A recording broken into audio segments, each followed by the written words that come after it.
بسم الله الرحمن الرحيم، الصلاة والسلام على أشرف المرسلين سيدنا محمد عليه أفضل الصلاة والسلام. النهاردة هنعمل طريقة عمل البانكيك التركي. عبارة عن كوباية دقيق، كوباية إلا ربع لبن، معلقة زيت، بيضة وعليها الفانيليا، معلقة صغيرة بودر، معلقتين سكر ورشة ملح خفيف.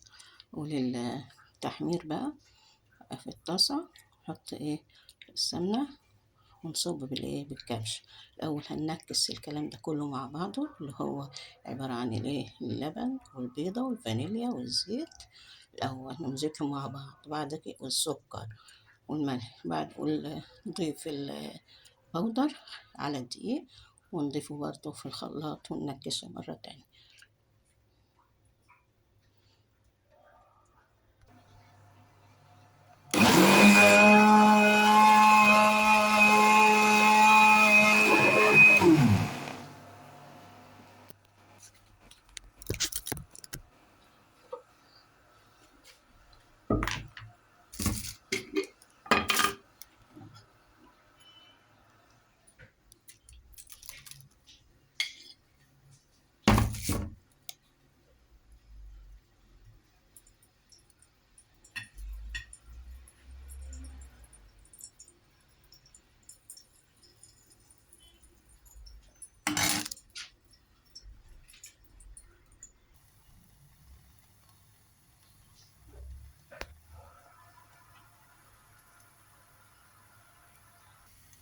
خدناها وقلبناها على الناحية التانية عشان تستوي. ممكن بقى تاكليها كده، تحط عليها نوتيلا أو تحطي عليها مربى.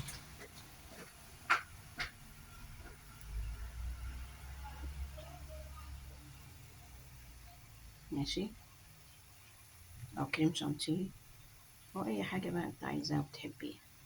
خلاص، أو تاكلها بالعسل، كله ماشي. مع السلامة. دمتم لنا سالمين. متنسوناش في الدعم واللايك.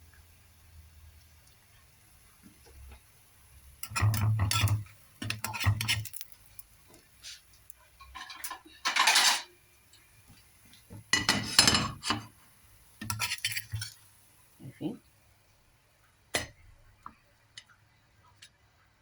الجمال. وهكذا بقى نعمل بقية العجينة. ناخد السمنة كده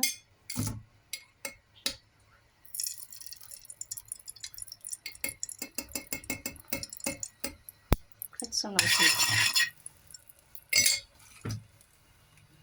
والدش.